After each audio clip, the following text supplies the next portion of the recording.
नमस्कार दोस्तों, मेरा नाम ज्ञानेश्वर है और आपने देखना शुरू किया है अपराध की कहानियों की श्रृंखला। और इस श्रृंखला में एक नई कहानी लेकर हम आपके सामने हाजिर हुए हैं। यह कहानी पटना की है और यह कहानी 1 जुलाई 2024 की है। एक ऐसी कहानी जिसे लेकर बिहार में विपक्ष के नेता तेजस्वी यादव बिहार की क्राइम बुलेटिन में इस घटना को शामिल कर लेते हैं। वारदात हत्या की है, लेकिन हत्या किसने की, हत्या कैसे हो गई, जब यह राज खुलता है तो दिमाग में दही जम जाएगा आपके भीतर भी। देखिए इस कहानी की शुरुआत कैसे हुई। 1 जुलाई की रात करीब 12:30 बजे पटना के शास्त्री नगर थाना के एक निजी हॉस्पिटल ने शास्त्री नगर थाने को फोन किया कि एक 4 वर्ष की लड़की है जिसके सीने में गोली लगी है, वह अस्पताल में जख्मी अवस्था में लाई गई है और उसकी मौत हो गई है। आप आकर इस संबंध में सूचना संकलित कर लें। तो देखिए 4 वर्ष की लड़की, उसे गोली मारी गई सीने में। पटना पुलिस के होश उड़ जाते हैं। घबराई हुई शास्त्री नगर थाने की पुलिस पहुंचती है उस अस्पताल में। वहां 4 वर्ष की मृत बच्ची के साथ उसके पिता, जिनका नाम हरिओम कुमार है, वे मौजूद हैं। वे रो रहे हैं। मां भी है, मां प्रेग्नेंट है और 9 महीने की प्रेग्नेंट है, कभी भी नए बच्चे को जन्म दे सकती है। तो पुलिस यह पूछती है शास्त्री नगर थाने की कि यह वारदात कहां की है और कब की है, क्या आपने इसकी जानकारी पुलिस को दी है? तो मृत बच्ची का नाम 4 वर्ष की सुंदर सी मासूम सी बच्ची है, अनुष्का। तो उसके पिता जो रो रहे हैं, बिलख रहे हैं, बाद में कहानी कुछ और खुलेगी। वे कहते हैं कि घटना रूपसपुर थाना क्षेत्र की है। रूपसपुर थाना क्षेत्र में कहां? तो रूपसपुर थाना क्षेत्र में राम जयपाल नगर है और वहां एक अर्पणा बैंक कॉलोनी है। ये हरिओम कुमार बताते हैं कि मैं पेशे से मेडिकल रिप्रेजेंटेटिव हूं, एक दवा कंपनी के लिए काम करता हूं और पालीगंज के मसौरा गांव का रहने वाला हूं। तो राम जयपाल नगर के अर्पणा कॉलोनी में मैं मनोज कुमार के मकान में किराएदार हूं और पुलिस शास्त्री नगर की पुलिस है।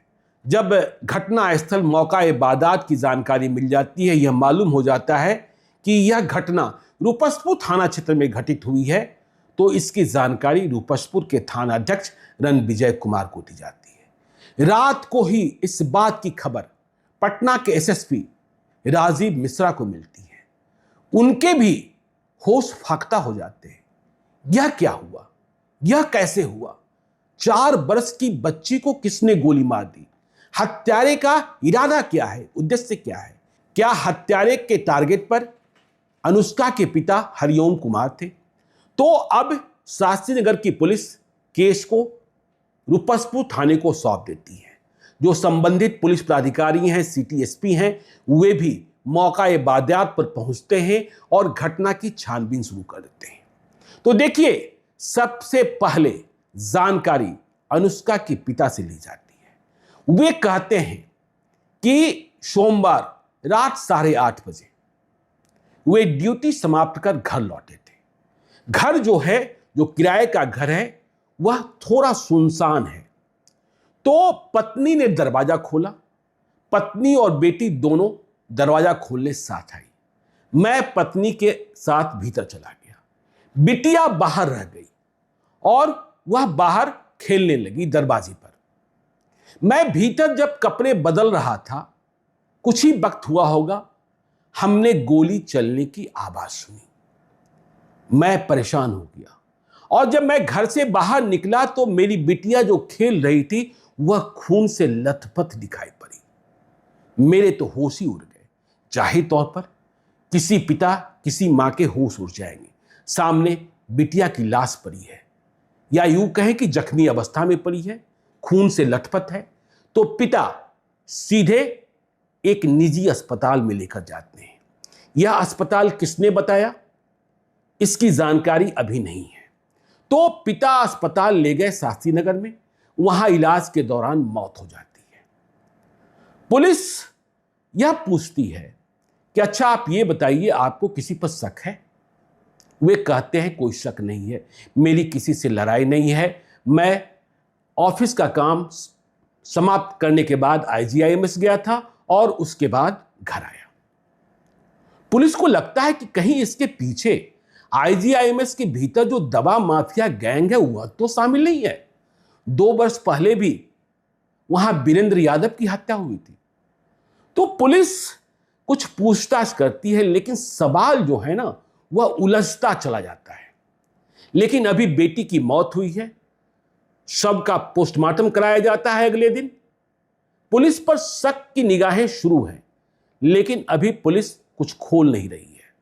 वह पोस्टमार्टम के बाद अनुष्का की लाश पिता को सौंप देती है, वह अंत्येष्टि करते हैं। लेकिन इस बीच पटना के एसएसपी राजीव मिश्रा रूपसपुर के थानाध्यक्ष और सिटी एसपी को कहते हैं कि मौका वारदात का निरीक्षण कीजिए। एफएसएल की टीम भेजी जाती है। वहां जो सीसीटीवी कैमरे लगे हैं उनके बारे में पता किया जाता है, तो मालूम होता है कि जो मौका वारदात बताया जा रहा है वहां से कुछ ही दूरी पर एक सीसीटीवी कैमरा काम कर रहा है। तो उस सीसीटीवी कैमरे को खंगाला जाता है और घटना जिस वक्त की बताई जा रही है उस वक्त सीसीटीवी कैमरा वहां किसी चहलकदमी को कैद करता नहीं दिखता है। अब शक और गहरा जाता है कि यह कैसे, कौन आदमी आया जब वहां कोई चहलकदमी नहीं है, फिर गोली कैसे चल गई। अब पिता से यह कहा जाता है कि आपने बेटी को जख्मी अवस्था में कहां पाया, और जो बेटी ने कपड़ा पहन रखा था खून से लथपथ वह कहां है। पिता सवाल का जवाब देने में थोड़ा बाएं दाएं होते हैं। एफएसएल की टीम पहुंच गई है। अब उस जगह देखिए सवाल यह पैदा होता है कि घर के बाहर दरवाजे पर या फिर जहां मान लें कि अनुष्का खेल रही थी, कोई अपराधी आया और उसे गोली मारता है, भाग जाता है, अनुष्का गिर जाती है, तो गोली चली है, गोली लगी है, तो खून बहा है ना। तो खून जो बहा है वह खून का धब्बा, खून का निशान जमीन पर दिखना तो चाहिए। तो कहीं भी जमीन पर खून का निशान नहीं दिखता है। पुलिस के लिए और परेशानी कि न खून से सना कपड़ा है और न सीसीटीवी इस बात की गवाही दे रहा है कि चहलकदमी है, और न ही जहां पिता हरिओम कुमार बता रहे हैं कि यहां मेरी बेटी की हत्या हुई वहां खून का कोई धब्बा है। अब क्या हो, अब इस केस की गुत्थी कैसे सुलझाई जाए, यह बड़ा सवाल है। तो पुलिस को जो जांच टीम के पदाधिकारी हैं, तमाम जो थानाध्यक्ष रणविजय कुमार हैं, सब इंस्पेक्टर प्रमोद कुमार हैं, निशा कुमारी हैं, उन्हें पिता के प्रति शक और गहरा जाता है। तो पिता बेटी की अंत्येष्टि कर चुके हैं, गमगीन माहौल है। मां, जिसके बारे में हमने कहा कि जब अनुष्का को गोली लगी थी वह प्रेग्नेंट थी, अब वह भी अस्पताल में भर्ती हो चुकी है। उन्हें नए बच्चे को जन्म देना है और नए बच्चे का जन्म भी हुआ, बिटिया फिर से घर में आई। एक बिटिया गई, दूसरी बिटिया घर में आई। तो पुलिस ने अब यह समझ लिया कि कहीं ना कहीं इस कहानी में झोल है। पुलिस घर के भीतर जाती है और घर के भीतर कुछ ऐसे संकेत मिलते हैं जिससे यह लगता है कि गोली मारे जाने की घटना घर के बाहर दरवाजे पर या खेलने के दौरान नहीं हुई है। घर के भीतर साफ सफाई हुई है, कपड़े बदले गए हैं, बिस्तर बदले गए हैं। तो पुलिस ने अब पिता हरिओम कुमार से पूछा कि आप बताएंगे कि मुझे बताना होगा। विपक्ष कह रहा है पटना में रात 8:30 बजे 4 वर्ष की बच्ची की गोली मारकर हत्या कर दी जाती है, कहां है शासन प्रशासन? तो पिता, जब पुलिस ने दबाव बनाया तो पिता टूट गए। टूट गए तो क्या मालूम हुआ? यह कहानी आप सुनेंगे तो दंग रह जाएंगे। पिता का कबूलनामा है। पिता अब गिरफ्तार कर लिए गए हैं, हरिओम कुमार, अपनी बेटी 4 वर्ष की अनुष्का की हत्या के आरोप में। तो उन्होंने हत्या कर दी या हत्या हो गई? हुआ ये कि ये जो हरिओम कुमार हैं, इन्होंने 2 वर्ष पहले पटना के ही एसके पुरी इलाके के एक आर्म्स स्मगलर, हथियारों के सौदागर पप्पू कुमार से एक पिस्टल खरीदी थी। कितने हजार में खरीदी? पुलिस कह रही है 18,000 रुपयों में इन्होंने पिस्टल खरीदी। और पिस्टल के साथ उस आर्म्स स्मगलर ने 2 मैगजीन और 5 गोलियां दी थी। तो जब कभी मौका मिलता था, वक्त मिलता था, तो ये हरिओम कुमार हथियार चलाने की कला सीखना चाहते थे कि कैसे फायरिंग होगी। कभी कभी इन्होंने प्रयास भी किया था। तो 1 जुलाई की रात 8:30 बजे, देखिए इस बात को भी गौर कीजिएगा कि पिता लहूलुहान बेटी को लेकर अस्पताल गए, वहां मौत हो जाती है। 8:30 बजे की घटना है। 12:30 बजे शास्त्री नगर थाने को अस्पताल वाले जानकारी देते हैं, लेकिन पिता इस वारदात की जानकारी देना पुलिस को मुनासिब नहीं समझते हैं। यदि अस्पताल वाले ने पुलिस को जानकारी न दी होती तो शायद घटना का पता ही नहीं चलता। और एफएसएल टीम ने जाकर खून के छींटे न खोजे होते, खून का छींटा मिला ही नहीं जहां घटना की बात कही जा रही है, तब शक भी नहीं गहराता। तो इस पिता ने, जिनकी गोली से ही बेटी अनुष्का की मौत होती है, वह आगे क्या कहते हैं? यह बात सही है कि वे ड्यूटी समाप्त कर घर लौटे हैं, कपड़े बदले हैं, बेड पर लेट गए हैं और इसके बाद उन्होंने यूट्यूब के वीडियोस और रील्स देखने प्रारंभ किए। तो ये जनाब हरिओम कुमार किस चीज का वीडियो देख रहे हैं और किस चीज का रील्स देख रहे हैं, जो इनका मोबाइल है वह भी इस बात को प्रमाणित कर रहा है।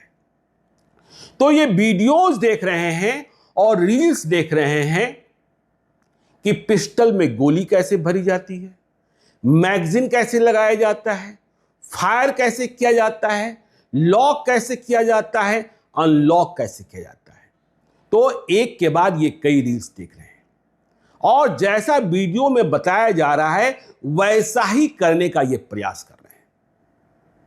पिस्टल में मैगजीन लोड करते हैं, मैगजीन में गोलियां हैं और फायर करने का जो तरीका बताया जा रहा है वीडियो में, उससे देखकर मैं ये नहीं कह रहा कि जानबूझकर इनकी जो अंगुली है ट्रिगर पर दब जाती है, और जो अंगुली ट्रिगर पर दबी, गोली फायर हो गई और गोली फायर हुई तो बेटी अनुष्का जो बेड के पास खेल रही थी, वह गोली सीधे जाकर अनुष्का की छाती सीने में लगती है और अनुष्का वहीं निढाल हो जाती है, खून से लथपथ हो जाती है।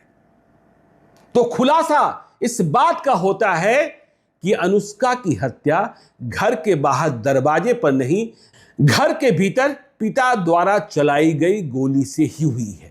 और ये यूट्यूब वीडियो और रील्स हथियार देखने के क्रम में हुआ है। अब सवाल यह पैदा होता है, पिता ने कबूल कर लिया कि बेटी को लेकर वे अस्पताल गए, लेकिन वह पिस्टल कहां है, वह मैगजीन कहां है, वह खून से सना कपड़ा कहां है, वह खोखा कहां है, सभी की जब्ती होनी चाहिए। तो देखिए, पिता कहते हैं कि घटना तो घट गई उनसे, वे बिल्कुल बदहवास थे, इसलिए उन्होंने पुलिस को नहीं बताया, पुलिस को बताना भी नहीं चाहते थे, लेकिन अस्पताल वालों ने पुलिस को जानकारी दे दी। वे कहते हैं अस्पताल जाने के पहले उन्होंने खून से लथपथ, अनुष्का का जो कपड़ा था खून से लथपथ, वह बेली रोड के नाले में फेंक दिया।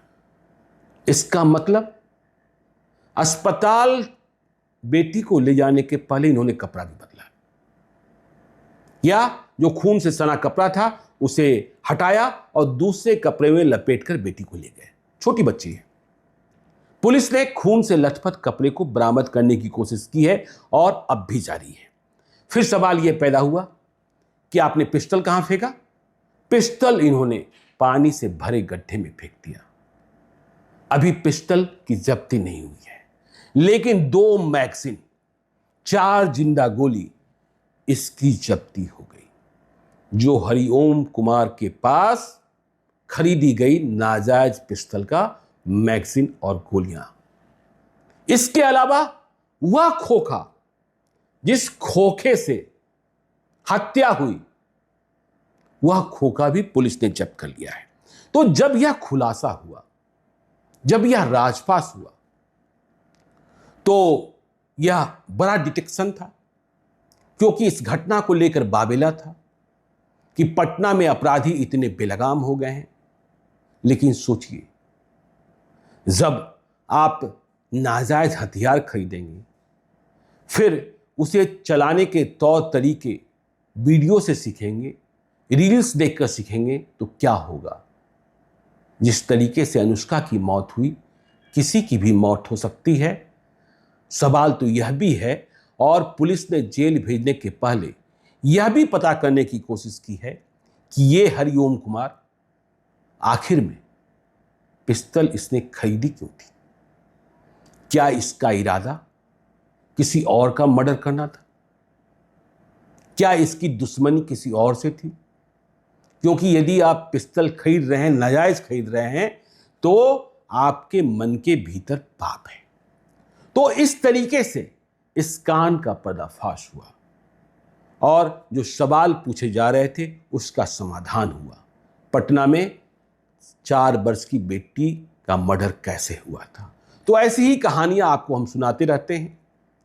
आप देखते रहिए अपराध की श्रृंखला की कहानियों को। और चलते चलते, यदि अब तक आपने हमारे YouTube चैनल को सब्सक्राइब नहीं किया है तो जरूर कर लीजिएगा।